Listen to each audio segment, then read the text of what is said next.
കടങ്ങളിൽ നിന്നും കരകയറ്റി പാവപ്പെട്ടവരെ പണക്കാരനാക്കിയ ഒരുപാട് കോടീശ്വരന്മാരായിട്ടുള്ളവർ അവരുടെ വീടുകളിൽ സൂക്ഷിക്കുന്ന കുറച്ച് വാസ്തുപരമായിട്ടുള്ള വസ്തുക്കളുണ്ട്. അപ്പം അതെന്താണെന്ന് നമുക്കൊന്ന് നോക്കാം. ഇതൊരു സത്യമാണ്, ഏറ്റവും അച്ചിട്ടായിട്ടുള്ള കാര്യവുമാണ്.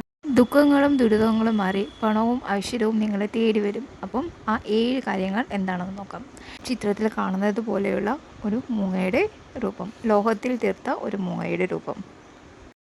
ഇനി ഇത് എവിടെയാണ് വെക്കേണ്ടത് എന്ന് വെച്ചാൽ, ഇപ്പം നമ്മൾ രാവിലെ എഴുന്നേറ്റ് ബെഡ്റൂമിന് പുറത്ത് വരുമ്പോൾ ആദ്യം കാണുന്ന നമ്മുടെ കണ്ണ് എത്തുന്ന ആ ഒരു സ്ഥലത്ത്, ഹോളിൽ, ആ ഒരു സ്ഥലത്ത്, ബെഡ്റൂമിലല്ല ഇത് വെക്കേണ്ടത്, ഹോളിൽ ആദ്യം നമുക്ക് കാണാൻ പറ്റുന്ന തരത്തിൽ അങ്ങനെ വെക്കണം.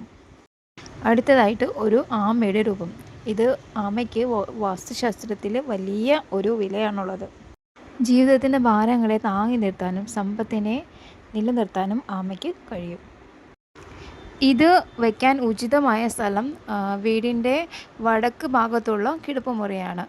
ഇനി ഇത് വയ്ക്കുമ്പോൾ ശ്രദ്ധിക്കേണ്ട കാര്യം എന്നത്, ആമയുടെ തല എപ്പോഴും വടക്ക് ഭാഗത്തോട്ട് ആയിരിക്കണം.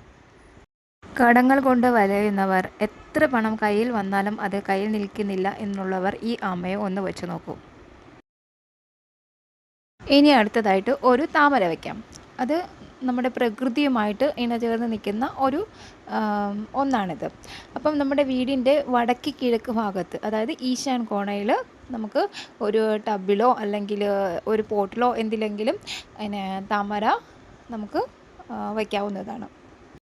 വീടിൻ്റെ ഈശാൻ കോണയിൽ ഒരു താമര വിരിഞ്ഞ് നിൽക്കുന്നത് കാണുന്നത് തന്നെ നല്ല ഒരു സുഖമുള്ള ഒന്നാണ്. അതുപോലെ തന്നെ വീടിൻ്റെ ഈശാൻ കോണയിൽ ഒരു താമര ഇങ്ങനെ വിരിഞ്ഞ് നിൽക്കുക, അത് സർവ്വ ഐശ്വര്യങ്ങൾക്കും ഉള്ള ഒന്നാണ്.